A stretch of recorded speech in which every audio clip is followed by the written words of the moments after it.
A descoberta da penicilina foi um marco histórico na área médica e é considerada frequentemente como um dos avanços mais significativos no tratamento das doenças infecciosas e um dos motivos principais para aumento, né, na expectativa de vida da população humana. A descoberta da penicilina aconteceu em Londres, num hospital chamado St. Mary, e onde trabalhava um bacteriologista, um microbiologista escocês chamado Alexander Fleming, que posteriormente passou a ganhar o título, né, de Sir. Tá, deixa eu ver, eu tenho aqui uma imagem dele. Aqui, ó. Esse aqui é o meu querido Sir Alexander Fleming, né? E o Sir Alexander Fleming trabalhava num laboratório de microbiologia e ele estudava basicamente bactérias, tá, do gênero Staphylococcus. Né? Ele estava estudando naquele momento essas bactérias, não é que ele estudava só isso. Mas ele estava estudando bactérias do gênero Staphylococcus e ele cultivava essas bactérias em placa de Petri. Tá? E aí, um dia, ele esqueceu uh, uma placa aberta, algumas placas abertas, e por alguns dias. E quando ele voltou para o laboratório, ele percebeu uma coisa interessante. Olha aqui, ó. Deixa eu aumentar isso aqui. Ele percebeu que uma das placas dele tinha o crescimento, né? Em uma delas houve o crescimento de um bolor, que é isso daqui, tá? E em volta desse bolor não tinha colônias de bactéria. A gente percebe um halo aqui de crescimento. Então, nitidamente, ele percebeu que as bactérias ali estavam sendo mortas ou não estavam conseguindo crescer, não estavam sobrevivendo a ponto de formar colônia. Então, ele imediatamente percebeu que aquilo é uma coisa extraordinária e que provavelmente haveria, né, ele inferiu que ali tinha uma substância sendo produzida pelo bolor e que estava migrando no meio de cultura e que estava prejudicando a sobrevivência das bactérias, e aí por isso que tinha formado esse halo aqui em volta, né? Por isso que não estava crescendo bactéria naquela região. Deixa eu apagar tudo aqui para vocês verem. Essa daqui é uma imagem da placa original dele, né? Então aqui, ó, colônia de Penicillium. Posteriormente, então ele investigou qual era o gênero, né, desse fungo. Ele descobriu que era o Penicillium, mais especificamente o Penicillium notatum, é a espécie desse fungo, tá? E ele percebeu essa zona de inibição de crescimento aqui, e aqui eram os estafilococos que estavam crescendo normalmente, ou seja, naquela região, aquilo, né, que estava impedindo o crescimento das bactérias próximas ao bolor não estava agindo, provavelmente porque não se difundiu até ali, né? Aqui, deixa eu desenhar, deixa eu sair aqui, só para vocês verem aqui, ó, esse aqui é o Penicillium notatum, tá? Então é um bolor mesmo, e era isso que estava contaminando as placas do Alexander Fleming. Aí ele pegou e publicou um artigo no ano seguinte, em 1929, tá? Ele publicou, né, num artigo as suas descobertas, mas ele não conseguiu, num primeiro momento, isolar e purificar aquela substância que ele chamou de penicilina.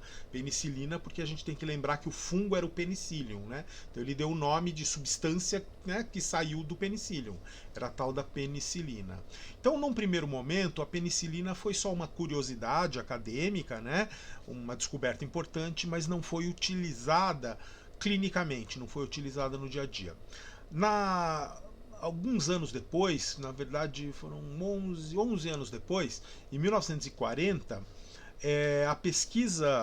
a tentativa de isolamento e produção de penicilina para testar, para ver se funcionaria como antibiótico, né, em uso clínico, foi retomado, tá, por dois pesquisadores, o Howard Florey e o Ernest Boris, e colegas, e eles conseguiram finalmente produzir uma quantidade grande e purificar de penicilina. Eles tiraram de um fungo de um melão cantaloupe, então eles conseguiram lá e descobriram que aquela cepa de Penicillium produziu uma quantidade maior de penicilina do que outras cepas que eles tinham testado. O fato é, eles conseguiram finalmente isolar a penicilina e produzir de forma que eles conseguiram testar em modelo animal, em rato, e até mesmo depois que perceberam que a penicilina funcionava, em humanos, tá? E em seguida, né, foi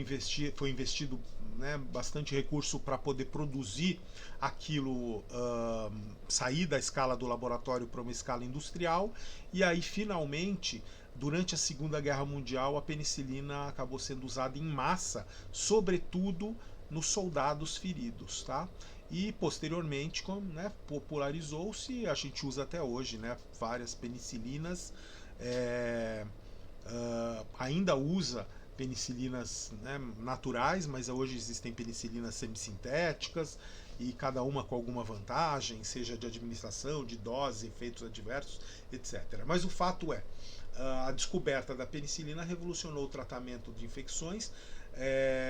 A partir desse momento a gente tinha como tratar uma pessoa doente, não só fazendo, né, asepsia, né, limpeza, higiene, mas agora a gente realmente conseguia combater infecções, o que salvou muitas vidas, né, diminuiu muita, né, a sequela também, então foi uma coisa realmente revolucionária, né? Como é que age a penicilina? A penicilina, ela bloqueia, ela inibe algumas enzimas bacterianas que a gente chama de PBP. Né? PBP significa Penicillin Binding Protein, ou proteína de ligação à penicilina, é o nome que deram a essas enzimas. E para que servem essas enzimas? Essas enzimas, elas são importantes para a manutenção e a produção da parede celular bacteriana. Então as bactérias, elas têm em sua volta uma parede feita de um material que chama peptídeo-glicano ou peptoglicano. Forma uma rede, e aquela rede dá sustentação, dá força, dá rigidez e força à bactéria. E aí, com isso, a bactéria aguenta pressões internas muito elevadas.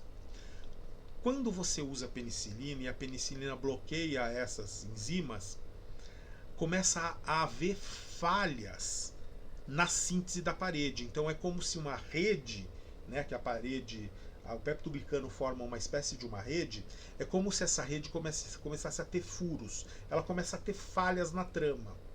Isso fragiliza a estrutura da parede e em determinado momento a bactéria ela explode. Vai ocasionar lise osmótica, lise por entrada de água.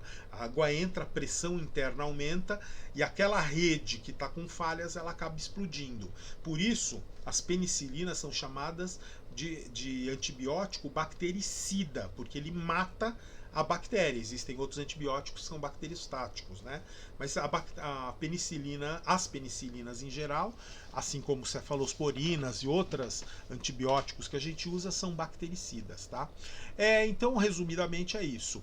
A penicilina, ela se liga às PBPs, né?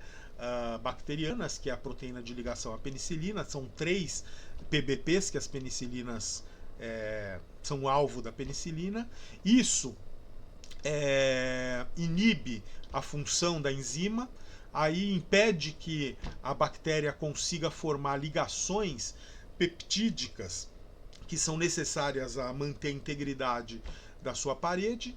Sem a parede, quer dizer, não sem a parede, mas com falhas na parede, a bactéria ela não consegue manter a sua forma e a sua integridade. Aí com isso vai levar a um desequilíbrio osmótico e a célula vai entrar em lise osmótica, lise por aumento na pressão por causa da entrada de água. E aí ela vai se romper, vai haver uma bacteriólise e aí com isso a bactéria ela morre. O momento mais provável que a bactéria vai explodir e morrer é no momento da replicação. Por quê? Porque é o momento de maior pressão interna e é o momento que a parede celular nova é necessária. Porque quando a parede já está pronta, apesar de as PPPs também ajudarem na manutenção da parede, ela já está pronta, né? Aquela rede já foi formada. Quando a penicilina ela age, ela vai agir sobretudo na formação de novas paredes. E a nova parede vai ser necessária às novas bactérias. Então é no momento da replicação que ocorre a maior parte das mortes. Bom, e daí que a gente vai ver a ação da penicilina sobre essas bactérias. Essas bactérias são bacilos, tá? Bacilos gram-negativos, é a famosa Escherichia coli. Vamos ver ela, Escherichia coli, sob a ação da penicilina. Olha só, quando ela fica sombreada aqui, ó, né, ela desaparece quase, é porque ela morreu. Então, vou voltar aqui um pouquinho para a gente ver de novo isso acontecendo. Espera aí, a partir daqui, e vou diminuir a velocidade para a gente conseguir ver com mais calma. Tá? O vídeo está acelerado, mas no momento do rompimento é imediato mesmo, como vocês podem ver aí. Okay? Vamos lá. Olha só, perceba que a bactéria ela começa a esticar, ela começa a ganhar tamanho, porque ela está pronta para replicar. Quando ela de repente atinge um certo tamanho, é o momento que vai haver, né, a formação da parede no meio da bactéria para dividir ela em dois. Ela divide, né, ela replica por fissão binária simples, e é naquele momento que ela vai replicar é que ela explode. E a hora que ela explode, vocês vão perceber que ela perde a definição, ela fica cinza, né? Olha lá. Pum! Explodiu, explodiu, explodiu, explodiu, explodiu, explodiu. É assim que funcionam as penicilinas, causando lise osmótica das bactérias